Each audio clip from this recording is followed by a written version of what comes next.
Okay. All right, folks. So we're back for our second lecture of the Chicano Studies or Chicano History portion of the class. Last time we learned about um, border violence, U.S. imperialism, and kind of the history of Native peoples of Mesoamerica. I know that was a lot to kind of take in, but we're going to kind of keep moving along. This is going to cover predominantly the kind of undergirding logics of race and racism. I wanted to go back and do a little bit of a refresher on that. We're going to talk about factors leading up to the Chicano movement, which will kind of be in alignment with what we learned about with African Americans in the post-antebellum period. And then lastly, we're going to look at the Chicano movement and its kind of disillusionment through some of the issues with gender politics that were happening at the time. The Cherry Moraga reading that I have you covering for this portion of the class will kind of talk a lot about that. One, kind of all of the social conditions that were building up to the Chicano movement, what that actually looked like, and then obviously some of the politics within it that led to its disillusionment. And again, specifically, that these individual movements were a bit too narrowly focused. And so because of the lack of kind of critical awareness of how all of these social issues were affecting multiple communities, and the kind of infighting and bickering that emerged because of that, these various groups, one, didn't really see their own dreams and desires actualized, and then secondly, actually kind of led to the undermining of a real liberation for all groups, where if they had a more interconnected and intersectional lens, they would see how social issues affecting one community affected multiple communities, and then within their own community spaces, they couldn't understand how they were also being discriminatory, based on gender, sexuality, ability, so on and so forth. So with that, let's get started. Sorry, let me bring it up again. So again, we're going to look at frameworks for oppression in the 20th century, building race tensions in World War II, flashpoints of the Chicano movement, specifically the Zoot riots, the Bracero program, and the walkouts, the Chicano movement itself, the UFW and the Brown Berets, and then the Chicano movement and gender politics. Our key terms for today are dogmatism and autocolonialism, which I'll talk a little bit more about when we get there in the lecture. So first, let's talk about frameworks for oppression in the 20th century. So the systems of race largely stem from our current economic system, which follow a kind of capitalistic and colonialistic framework. We've always kind of exploited people of color to essentially amass as much wealth as possible, right? And what we need to kind of understand is that capitalism and colonialism are two sides of the same coin, and both rely on the dehumanization of a population to be able to either exploit them for their labor or remove them for their land, so that way we can work that land. And usually the people who work that land are a exploited group. So for example, we remove Native Americans from their ancestral home through domestic colonialism, and then we brought in African slaves essentially to work that land. And then when that became untenable, we brought in Mexican immigrant workers and Asian immigrant workers to essentially exploit, right, until we no longer needed them. And then we just started excluding folks in a variety of ways. Politics and the economy define most of the social relationship. And because we often scapegoat immigrants or people of color for our social problems, we constantly reify race through our policy positions, and then secondly, we are continuously exploiting people because we cannot come to grips with the fact that capitalism and colonialism, which have again been basic tenets of the American framework, have continued these systems of domination. And so as our society becomes more complex, we just find more and more opportunities to categorize and exclude individuals, thereby ensuring the domination of some over others, right? And so while this is the larger system of power that controls all wealth and resources, it is usually defined by a race and class group, i.e. whites and males, and then white whites and whites with money.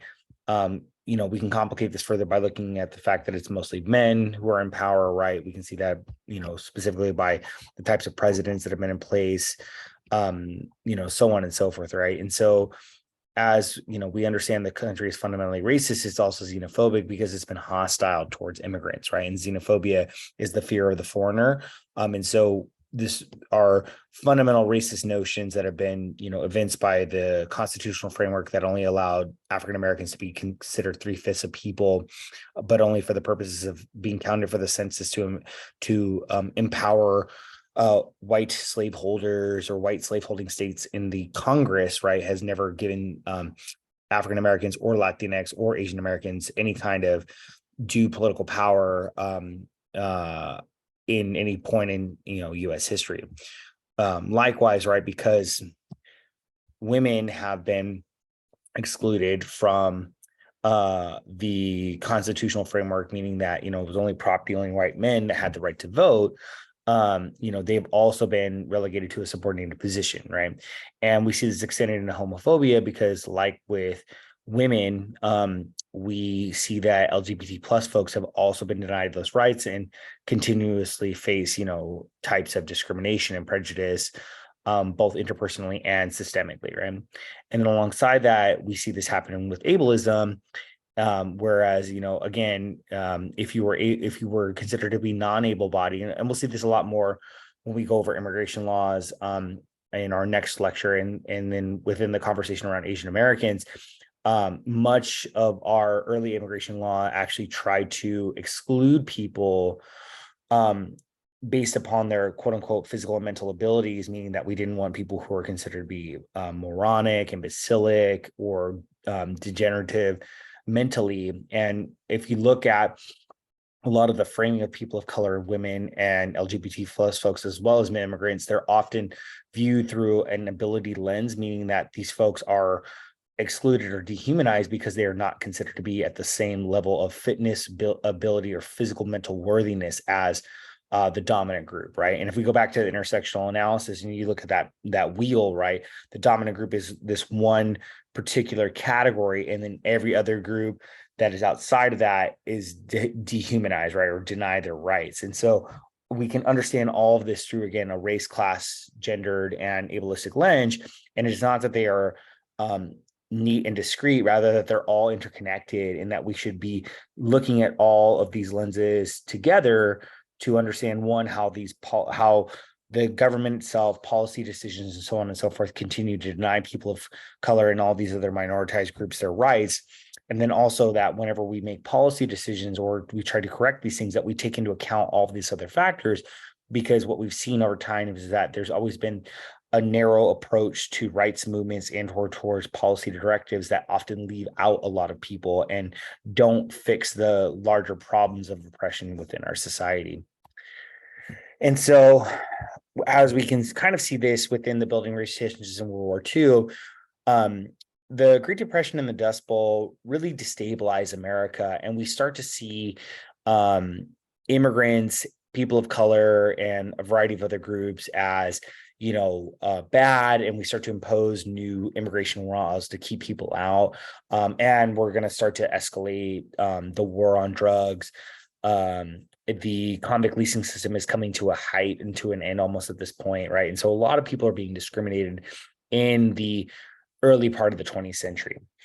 And these economic woes that we're also facing as a country due in part again to the Great Depression and other failures of capitalism are starting to cause the overall American society to target immigrants and people of color, and urge and if not, kind of embolden lawmakers to create more and more discriminatory policies, right? We see the widespread expansion of Jim Crow and, relatedly Juan Crow are these two different race-based policy approaches to segregating people of color or excluding them, right? And so we get involved in these fights, but we're really not, doing enough to push back against this, right? So, we always want to ask some of these kind of critical thinking questions. Is one, anti-Semitism a form of racism? Which, yes, right? Like if we think about, the way in which we've denied people their rights and dignities through this framework, anti-Semitism in the United States is, or anti-Semitism more generally, is a form of racism, right? It is the denial of people's, fundamental rights and or their humanity along a religious line. But again, religion and ethnicity oftentimes are subsumed within a race-based logic, or can be marginalized under a race-based thinking.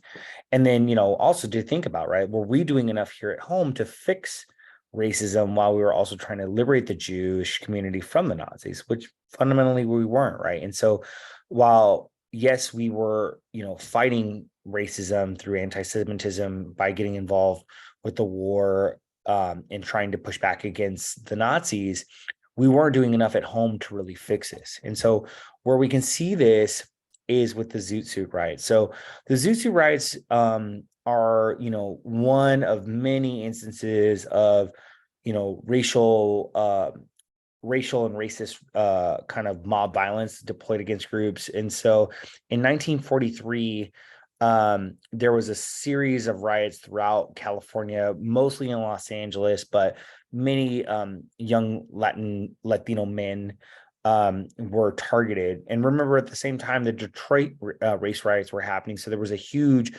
race riot happening at another part of the country where, whites were predominantly targeting African Americans. And so literally within, months of each other and in two different points of the country, we'd seen this buildup of, racial violence kind of happening and attacking these groups. And so some of the defining features of this riot was, again, this anti-Mexican and anti-immigrant sentiment growing in the US. There's a lot of political and economic instability happening.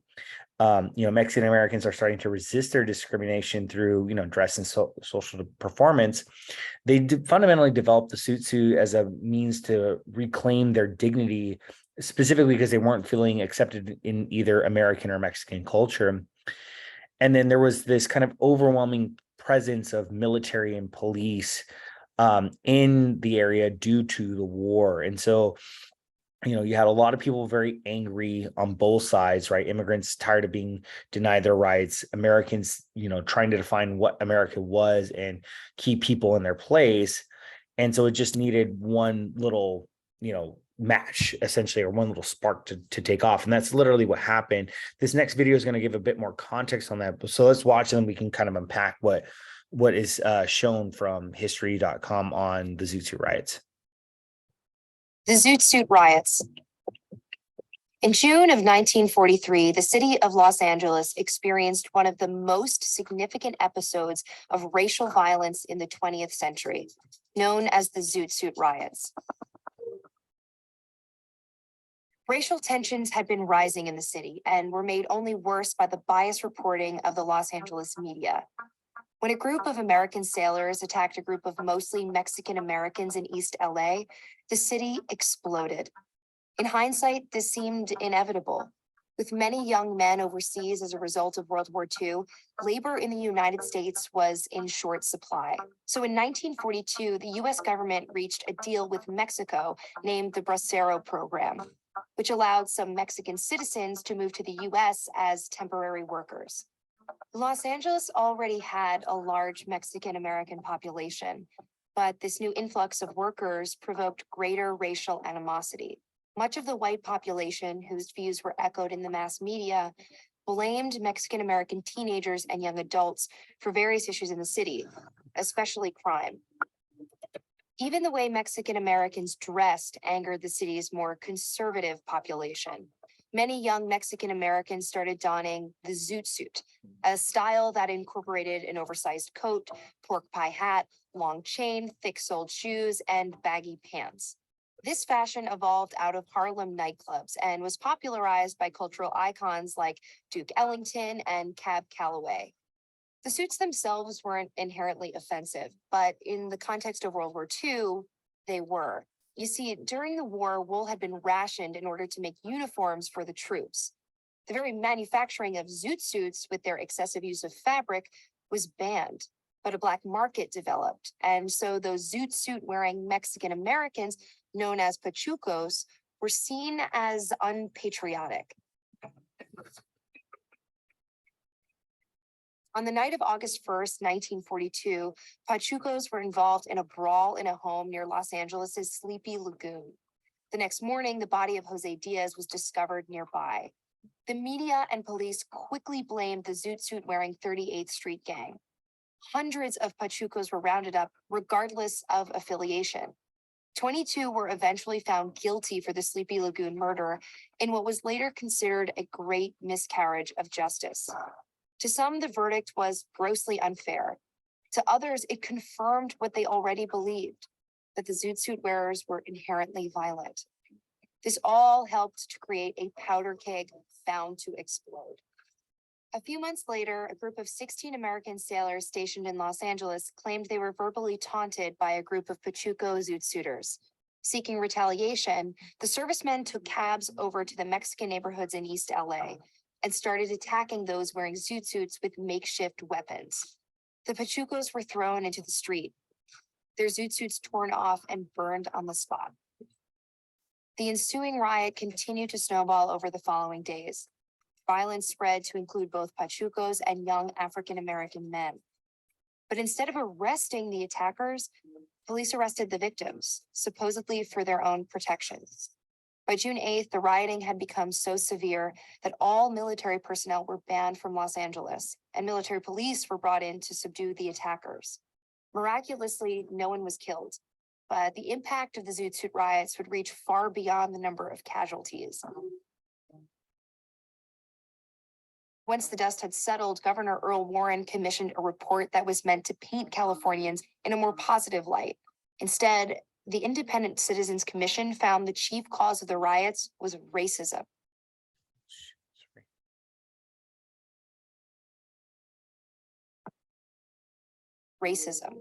Naming the city's newspapers for encouraging the riots and the city government and U.S. military for allowing those riots to continue. Historians view the Zoot Suit riots as a culmination of anti-Mexican racism that had been building for years in Los Angeles, exacerbated by the stresses of World War II. The riots forced the country to face these problems head on and confront the systemic oppression faced by Mexican Americans in Los Angeles and throughout the country. Okay,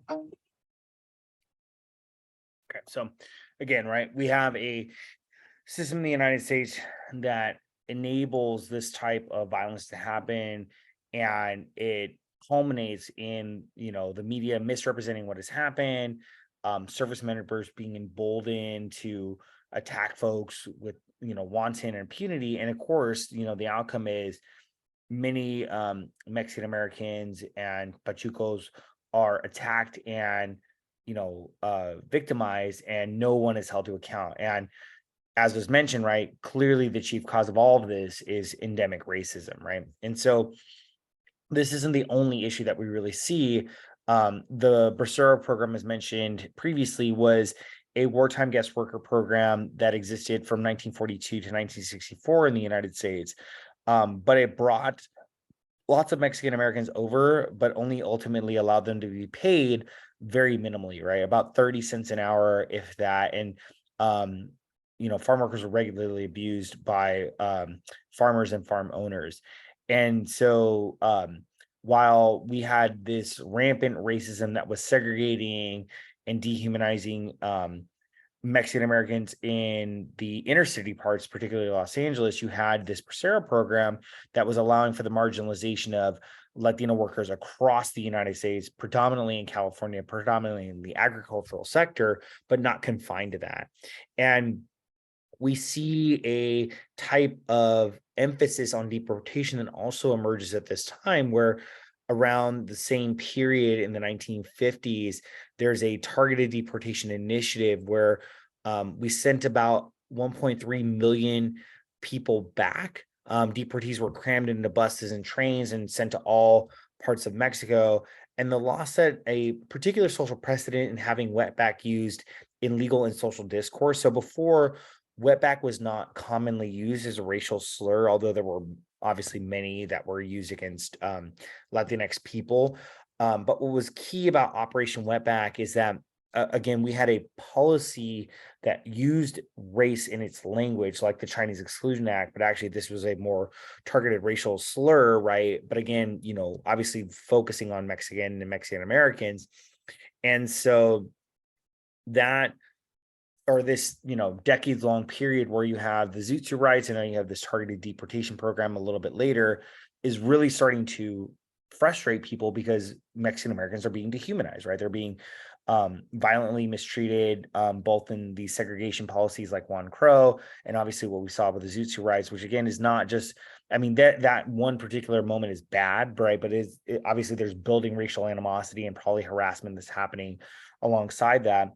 And then you have this, deplorable labor policy where we're bringing Mexican immigrants in, working them in near slave-like conditions, and then getting rid of them, in this kind of really deplorable policy position. And this echoes a lot of what we saw with the Mexican repatriation program, which was a decade earlier, where about 500,000 Mexicans were sent back to Mexico through another type of deportation policy. And studies show that about 2/3 of the folks who were deported were actually US citizens. And it's because of this indiscriminate type of race-based policy that we see over and over again in the United States. And so to kind of round this all out, so we see mistreatment in residential and the interpersonal with this. We see this mistreatment happening with Mexican, guest workers with the Bracera program. And even in the school setting, we had this situation where, urban and rural schools were doing little to educate brown youth. This was talked a little bit about in Precious Knowledge. People were facing corporal punishment for speaking Spanish. They had no kind of hopes of college. And so essentially, whether it was schools, housing, or labor, Mexican Americans were being extremely discriminated, or Latinx people more broadly. And so this next video clip is going to give some, greater depth to this. But what we want to be clear on is that there really wasn't any escape. By the end of the 1970s, and basically through most of the history of Latinos being in the quote unquote United States after we capture the Southwest to expand slavery, there's just this great desire to marginalize this community so much so that there was no recourse. So let's watch the next video clip that'll give a little bit of context about what the Mexican American educational experience was, which again will show how much race and racism was really manifesting at this time and affecting this community. In the year 1968, the Vietnam War was in full roar. The civil rights movement inspired thousands of minorities to speak up against discrimination. Protests and speeches had shaken nations all over the world. East LA was not excluded. Members have been guilty of blatant discrimination against Mexican American students and presented a list of demands which challenged the school's alleged policy prohibiting the speaking of Spanish on the school grounds. Mexican Americans faced their own struggles in East Los Angeles, specifically the Mexican American youth. In East LA, more than half of the Mexican American population was under 20, which meant young Chicanos who faced discrimination from schools also had a chance to make a mark in history. This mark is known as the East LA Chicano student walkouts of 1968. The blowouts, as students called it, brought triumph to the Chicano community as youth developed an identity for themselves that would follow them into empowering their future generations of successful Mexican Americans. It's failure to communicate with the Mexican American. That is the disruption. When 57% of the students at Garfield drop out year after year, there has to be a problem. We're not operating in a vacuum. There's social injustice. In East LA High School, 60% of Mexican American students were dropping out of school without earning their degree, and only 2% made it into college. These dropout rates were also known as the push-out rates, as young Chicanos were being pushed out by the discrimination of schools. Curriculums neglected to teach any Mexican American history. Students were forbidden to speak Spanish on school grounds, or they would face humiliating consequences such as being swatted. Quote, "We weren't allowed to use them before school, during lunch, or after school. We had to respect them. They were bathrooms, they weren't churches." Quote, "If some of the kids got into trouble and sent to detention, Part of the detention was to become janitors. Classrooms were overcrowded with the average size of 40 students per room. Students struggled to find resources to broaden their education, but the schools did not deem it necessary, as Mexican Americans were seen as the lowest achievers in any ethnic group. We have the lowest reading rate in East LA, in the East Side schools. We have graduates that graduate from high school, that graduate that are in the 12th grade, that graduate and are out to face the world and can only read an 8th and a 9th grade reading level. And because of this assumption, students were coerced to settle for labor-intensive jobs without the possibility of reaching a four-year degree. With their culture and opportunities stripped from them, Chicanos did not have an identity, as if they were lost between the culture that rejected them and the culture they were taught to be ashamed of.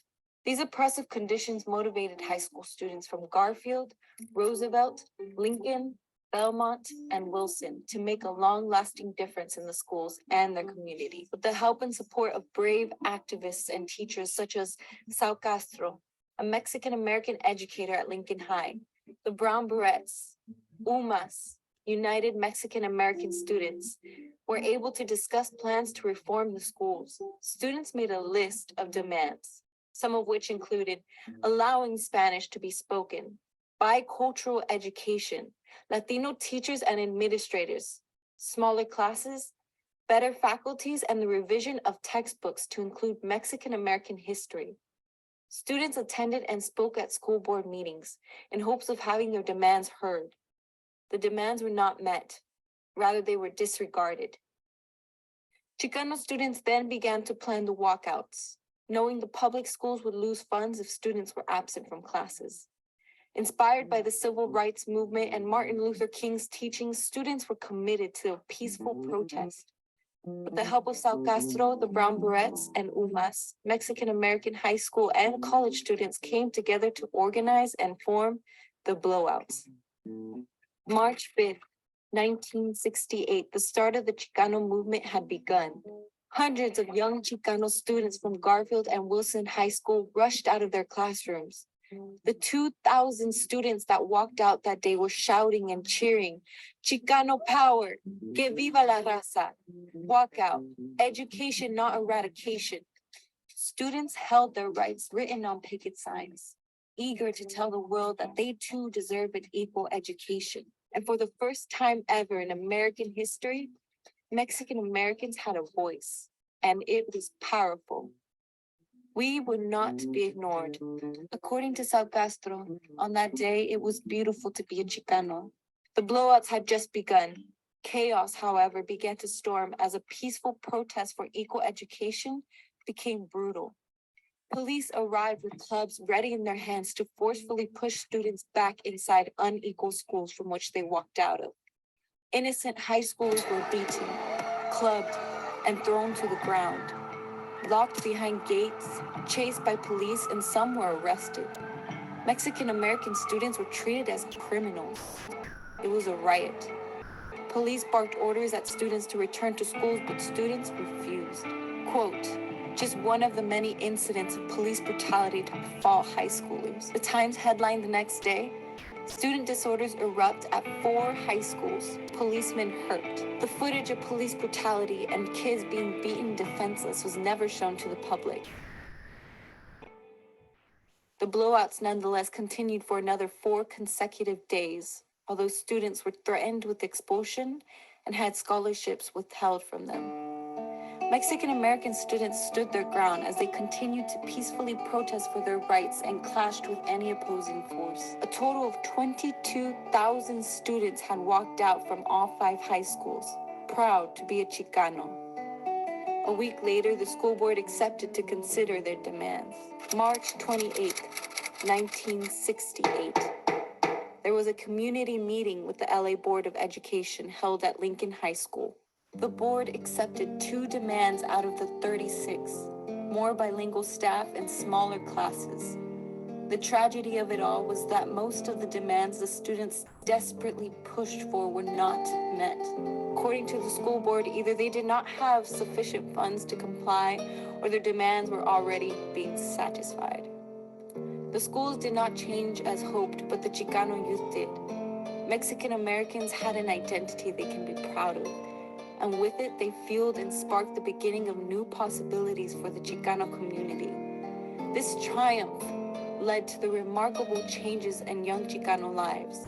Over the next few years, Chicano enrollment increased from 2% to 25%. The college recruitment of Latinos increased drastically, and students who had participated in the walkouts have pursued successful careers, such as Paula Crisostomo, one of the student leaders who later went on to become a student affairs administrator. Because of their struggles and efforts, groups such as Mecha came into existence in 1969, with strong activists who embraced Chicano culture while pursuing an education. After the 1968 walkouts, Mexican American students will never be the same. The communities and activists will never be the same. Chicano students had changed a whole community with the walkouts. Although tragically their original goal was not reached, they pursued and gained a greater ambition to be known, to be heard, And so I'll end it there, but and to be seen as a proud Chicano. And thus, a new generation of youth was born after the walkouts of 1968, a generation that is not ashamed to say, Yo soy Chicano.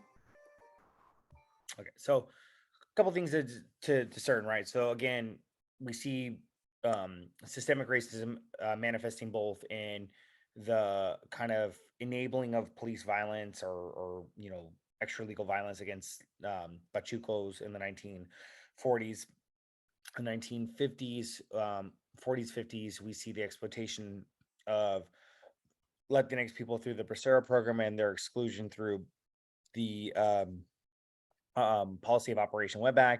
And then what we see here is, Mexican Americans being mistreated in the schools, motivated to protest, and facing police violence as a result of their pushback. And although we have this, beautiful community that's emerged from this type of movement, none of the issues that befell any of these communities back in the 1940s, 50s, and 60s has been changed in any way, shape, and form, especially when we think about, the rampant issues within education, right? And the reality that, Latino workers are still, mistreated, and, um, Black and brown communities are still, heavily targeted by police and face police violence, right? So we're still not out of the woods by any way, shape, and form. But we do have to understand that, a lot of this emerges because of, this lack of representation, right? We're not talking enough about what has happened. We have this kind of social amnesia where, we often elide what has happened. We think of ourselves as being, progressive or at this more modern moment. And if we connect back again, the anti-immigrant sentiments of the 1940s are what we still see today in terms of policy positions. Segregation in education has not gotten any better in any way, shape, and form.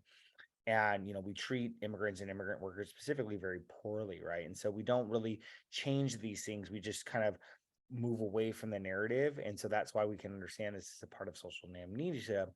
And so what is important to understand is that these, you know, um, counter narratives are emerging as stories that are pushing back against this. And ethnic cities is one of those pieces of the pie where we're trying to push this more holistic telling of the narrative, where the 1960s wasn't just this point in time where some folks were frustrated and demanded greater rights, rather that they've been struggling for rights for the better part of a century and not seeing that. And even after these particular movements, we haven't seen anything fundamentally change.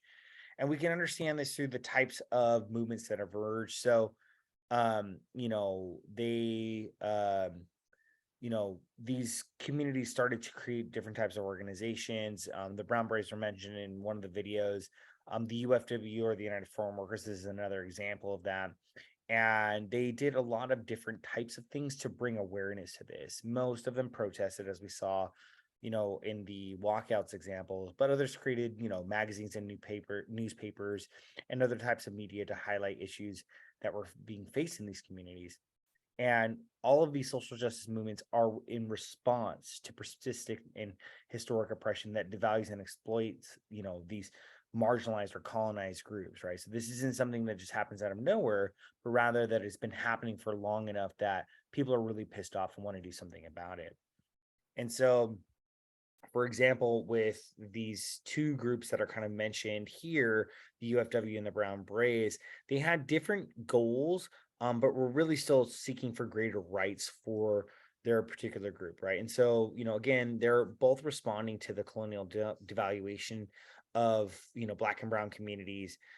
Despite the U.S. society's overall claims of progress post World War II, we came out of World War II claiming that we fought racism and anti-Semitism, but we still had a lot of issues happening here in the US that, we needed to kind of come to grips with. And so the UFW, tried to fight for allowing farm workers to organize and unionize to demand better working conditions. Remember, they're only making about 30 cents an hour and they're being abused a lot by the farmers. So that's not really a better situation for them. They also demanded that, farm workers be included in the 1935 National Labor Relations Act, which gave, sweeping protections to these laborers. And their general movement was very much modeled after what we saw with the Black Civil Rights Movement. Cesar Chavez and Dolores Huerta engaged in a lot of nonviolent protesting. Cesar Chavez was famously seen as, engaging in a lot of hunger striking, which was akin to what Gandhi did in his anti-colonial protests in India. And so, these were building off of existing movements for social and racial justice, which again are affecting other communities, but which also bespeaks the fact that there was a major amount of racism at this particular time, and it was affecting multiple communities. The Brown Berets, contested this kind of like discrimination of Chicano people on their lands, and really claimed that, the U.S. needed to come with grips with the fact that it stole, most of this land from Mexico and from Native peoples, respectively. And they never really held up the Treaty of Guadalupe Hidalgo, which we talked about last time. But, the role or what the U.S. set out to do or claimed it was going to do after the U.S.-Mexico War was allow, Mexican people to live in kind of, peace here, but really it didn't do that. It actually, actively tried to marginalize these groups, as we saw with border violence and these other related issues with education, residents, and with labor. And so these groups, the Brown Berets, they wanted better schools and communities for their community, right? Or they wanted better living and educational environments for Chicanos and Chicanas, and an end to police violence. And they modeled themselves after the Black Panthers, really trying to take a stance against police violence and showing that, they were unsafe under these environments and needed to take a more militant approach to engaging in community safety and not relying on the US government, knowing that the US government really wasn't going to do much to protect them. And in either instance, fundamentally, these groups are trying to push back against the systemic marginalization that's happening in their communities. And the UFW and Brown Berets are still in existence today. The UFW is still advocating for greater rights for farm workers. We saw the Brown Berets in Precious Knowledge, right? They're out there trying to fight for educational rights and social justice for their youth. That was particularly in Tucson Unified with the Mexican American Studies program, but they're doing that across the nation in multiple iterations. And what we really want to glean from all this or take away from all this is that, one, the issues that we see today have historic linkages to these previous generations. Folks have been pushing back against this, but there really hasn't been much change. And while, the UFW is really working on a lot of this, Cesar Chavez and Dolores Huerta, built solidarity among farm workers and various races. And one thing to really note about the UFW is that it's really a collaborative effort between Filipinos, which we'll see with Larry Itliong, and when we look at Asian Americans in the United States, but Filipino or Asian Americans and Latinos fighting for greater rights. And growers oftentimes would just cycle people out to try to undermine these types of movements. So, for example, to kind of create in-group tension or intergroup tension, oftentimes when Mexicans were striking, they would bring Filipino workers in as strike breakers or scabs. So workers that would work, despite the fact that there was a strike going on. When both of those two groups would be striking, they would bring undocumented workers in, and then they would get the ire of workers rather than, trying to meet the demands or create better working conditions. And so it was this collaboration between undocumented workers, Filipino workers, and uh I'm sorry, and Mexican Americans, or these Chicano farm workers, that really pushed to see some type of change. Although again, we really haven't made much progress in terms of giving greater rights to immigrant workers. And with the Brown Berets, they were a bit more militant in their approach, but were, there to support their community. And, both organizations were seeking greater protections for Chicanos or Chicanx and Latinx people. But, they realized that the US government was never going to really help out, right? That they had stolen all these lands, and that America was never going to honor its treaties or upheld civil rights.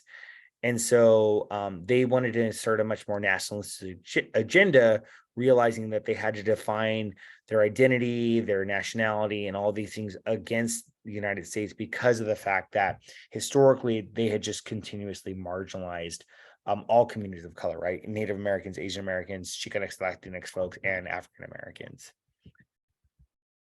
And so where we do see this really start to implode is that these civil rights movements never really looked to understand their interrelated struggles. They were so singularly focused, rather than looking at complex problems within the movements themselves and across movement lines, that it really didn't allow for these things to manifest. And this is one of the things that Moraga really mentions in her chapter, is that she at one point is frustrated with these various movements because the feminist movement doesn't want to accept her queerness or her woman of colorness. The Chicano movement doesn't want to accept her femaleness, right, or her queerness, right? The LGBT plus movement is not gonna think about race, right? They all become very selfish in their approach. And so rather than creating a massive movement where all of these marginalized communities come together to push back against the system of capitalism that is exploiting all of them, they undermine each other in saying that this person is racist, this person is sexist, this person is homophobic, and nothing really moves forward in a particular direction. And it largely has to do with this sense of dogmatism that ends up kind of affecting all of us in this way, or this tendency to lay down principles as as inconvertibly truth without consideration of evidence or opinion of others. And so we cannot kind of limit ourselves to these old paradigms, right? We're going to get stuck in this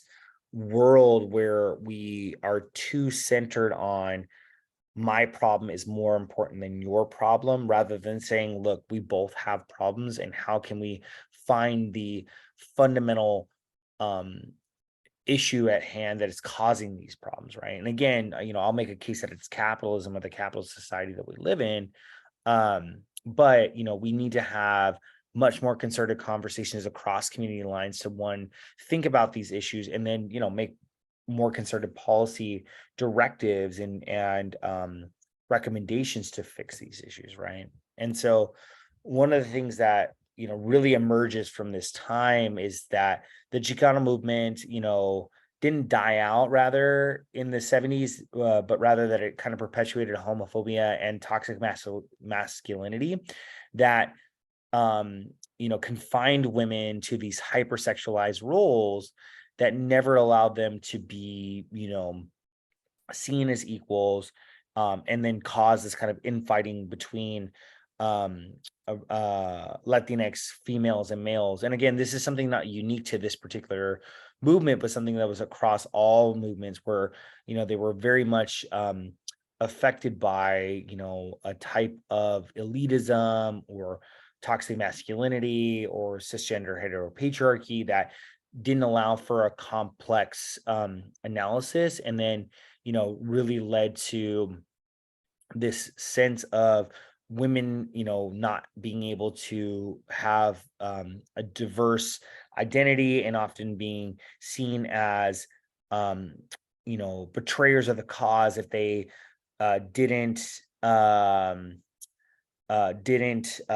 of fall in lockstep with the overall position of the movement, or if they contested the power structure in any way, shape, or form, they were considered to be, in line with the enemy. And this created what was called, or what's commonly come to be known as, the virgin whore paradigm, or this idea where women are supposed to be, or expected to retain their fundamental domestic and sexual roles, essentially subservient to men, or if they stray outside of that for any reason, they're considered to be, sellouts, or can be kind of criminalized as being, sexual deviants, or, as I mentioned, betrayers of the culture, in a way that doesn't allow for a productive movement forward as to how, we are engaged in sexism within these movements, and not fixing these fundamental problems.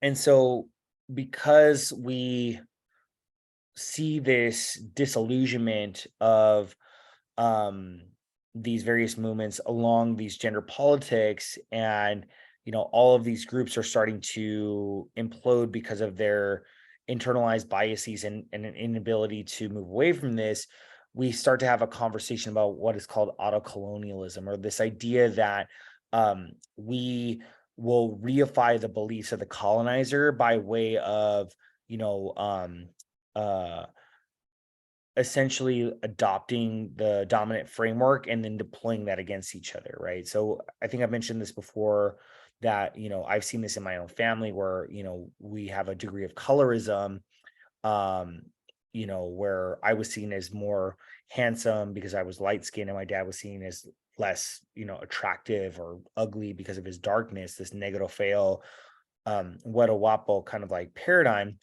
And so this kind of entrenched sexism, has become programmed in a way where, even as we are moving towards justice, or making these movements toward justice, there was still this assumption by this male leadership that women were to be subservient, right? That they were supposed to engage in their domestic roles, and that's not liberating them by any shape and form, right? And so, because there's this internal fighting that happens, we can never get forward, or we can never move forward. And then also, there were communities of color that were deploying, racist sentiments against other communities of color, right? And it's because we've internalized this logics of oppression that doesn't allow us to move forward. And it's so entrenched in our psyche that we don't need somebody actively, beating us into alignment, rather that we've completely adopted and just believe into it. And so, one of the things that we can glean from the end of this is how pervasive this dogmatism and autocolonialism is, that even when we were at a point where we had so much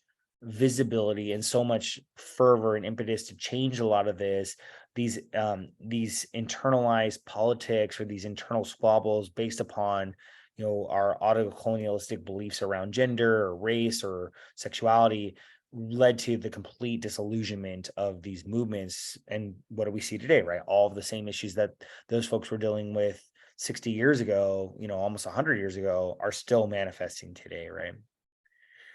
And so I know we covered a lot in this period of time, but remember, we've gone over kind of all the factors leading up to this movement, what the movements actually looked like, and how it kind of dissolved because of, dogmatism and autocolonialism. So when we move into our next piece, we're going to see how mass deportation is kind of this critical issue among many others that Latinos face.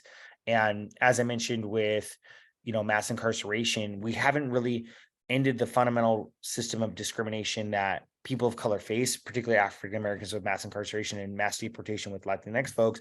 And so we're at a time where we're still not fixing these problems, rather that they're just repeating themselves over and over again. So with that, I'll leave it here, but thank you for tuning in, and I'll see you all next time.